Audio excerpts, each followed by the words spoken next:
इस वीडियो को लास्ट तक देखना बहुत इम्पोर्टेंट है। हिस्ट्री की 11th क्लास का 7th चैप्टर है बदलती हुई सांस्कृतिक परंपराएं। उसके बेटा महत्वपूर्ण प्रश्न उत्तरों पर आज ये हमारी छोटी सी क्लास है। इसको ध्यान से समझें। ये पहला भाग है, इसके बाद कुछ और भाग भी इसमें आएंगे, तो इसको समझने का प्रयास करें। क्वेश्चंस हैं, इटली के दो गणराज्यों के नाम बताएं। इटली के दो सर्वाधिक जीवंत शहर कौन कौन से थे। यूरोप में सबसे पहले विश्वविद्यालय कहाँ स्थापित हुए। 11वीं शताब्दी में पादुआ और बोलोनिया विश्वविद्यालय डैश के अध्ययन केंद्र रहे। इटली के विश्वविद्यालयों में विधि शास्त्र एक प्रमुख विषय क्यों बन गया। मानवतावाद से आप क्या समझते हैं।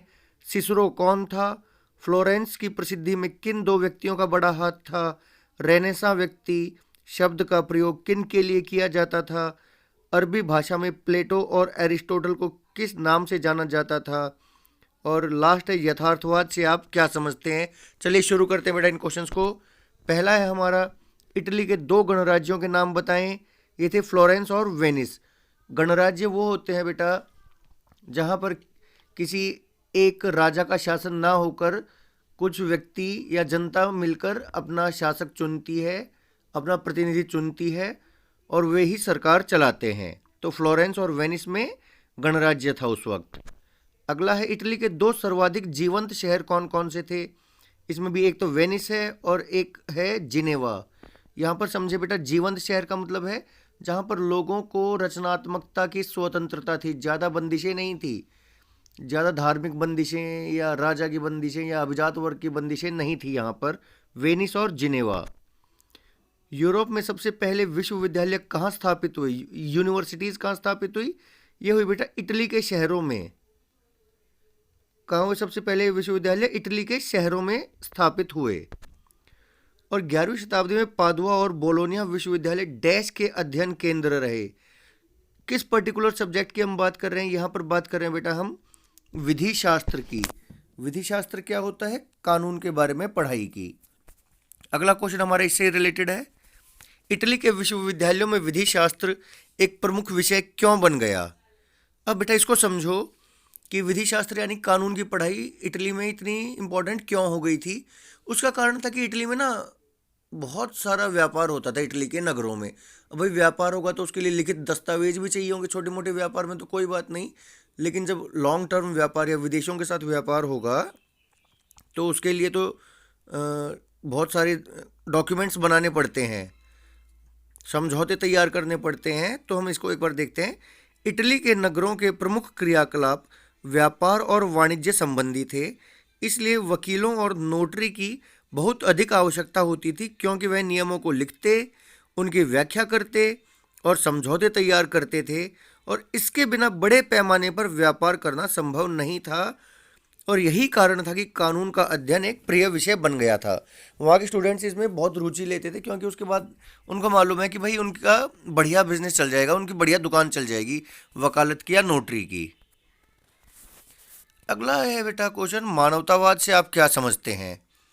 मानवतावाद में क्या होता है कि धार्मिक शिक्षा वगैरह को ही इम्पोर्टेंस नहीं दी जाती है, व्यक्ति को स्वयं को इम्पोर्टेंस दी जाती है।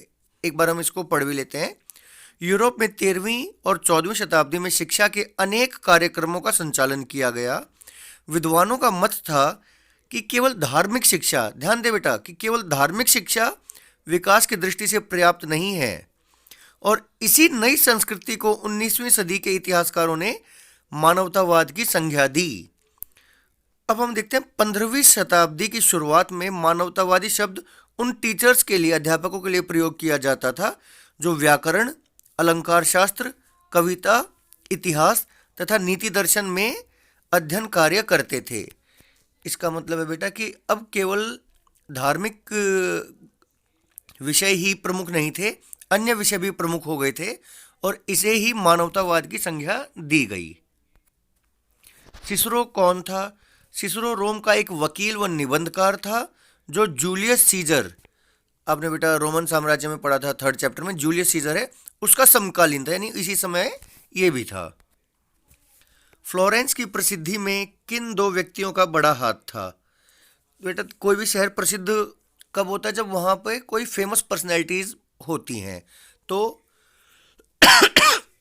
फ्लोरेंस की प्रसिद्धि में जो दो प्रमुख व्यक्ति थे वो थे, एक था दांते अलिघियारी। ये क्या थे कि किसी धार्मिक संप्रदाय से तो संबंधित नहीं थे, लेकिन इन्होंने अपनी कलम धार्मिक विषयों पर चलाई थी, यानी कि धर्म के बारे में आलोचना या उसका समर्थन इन्होंने खूब किया था। अगले थे जोटो। ये एक कलाकार थे यानी चित्रकार थे। इन्होंने जीते जागते रूप चित्र बनाए और इनके बनाए रूप चित्र पहले के कलाकारों की तरह बेजान नहीं थे। जोटो हैं ये बेटा एक ड्राइंग मास्टर थे और इतने जीवंत चित्र बनाते थे, देखकर लगता था कि इन चित्रों में जान है। अगला क्वेश्चन आता है रेनेसां व्यक्ति। इस शब्द का प्रयोग किन के लिए किया जाता था?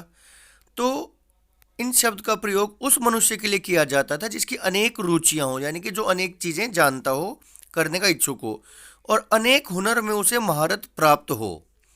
और पुनर्जागरण काल में ऐसे बहुत सारे महान व्यक्ति हुए हैं जो अनेक रुचियां रखते थे और कई कलाओं में कुशल थे। जैसे कि एक ही व्यक्ति विद्वान भी हो सकता था, कूटनीतिज्ञ भी, धर्मशास्त्रज्ञ भी और कलाकार भी। तो जो मल्टी टैलेंटेड पर्सन था उसके लिए रेनेसां व्यक्ति शब्द का प्रयोग किया जाता था। अरबी भाषा में प्लेटो और एरिस्टोटल को किस नाम से जाना जाता था? तो बेटा अरबी भाषा में प्लेटो को तो अफलातून के नाम से जाना जाता था और एरिस्टोटल को अरस्तु के नाम से जाना जाता था। ये बेटा आपको मालूम होगा कि एक दार्शनिक थे सुकरात, उनके शिष्य थे प्लेटो और प्लेटो के शिष्य थे अरस्तु। लास्ट है हमारा यथार्थवाद से आप क्या समझते हैं? तो इसका आंसर आएगा शरीर विज्ञान, रेखा गणित, भौतिकी और सौंदर्य की उत्कृष्ट भावना ने इतावली कला को नया रूप दिया जिसे बाद में यथार्थवाद कहा गया। सिंपल शब्दों में हम समझें कि बेटा यथार्थवाद क्या होता है कि जो चीज़ है उसे एज इट इज़ प्रस्तुत करना यथार्थवाद है, यानी कि जैसी वो चीज़ है वैसे की वैसे उसे प्रस्तुत कर देना यथार्थवाद है। और यथार्थवाद की यही परंपरा 19वीं शताब्दी तक चलती रही। तो बेटा यहाँ पर आज का हमारा ये पार्ट ख़त्म होता है। छोटा सा पार्ट है, इसके क्वेश्चन आंसर्स को अपनी कॉपी में लिखना चाहें या याद करना चाहें, जैसा आप करें बहुत बढ़िया है। थैंक यू बेटा।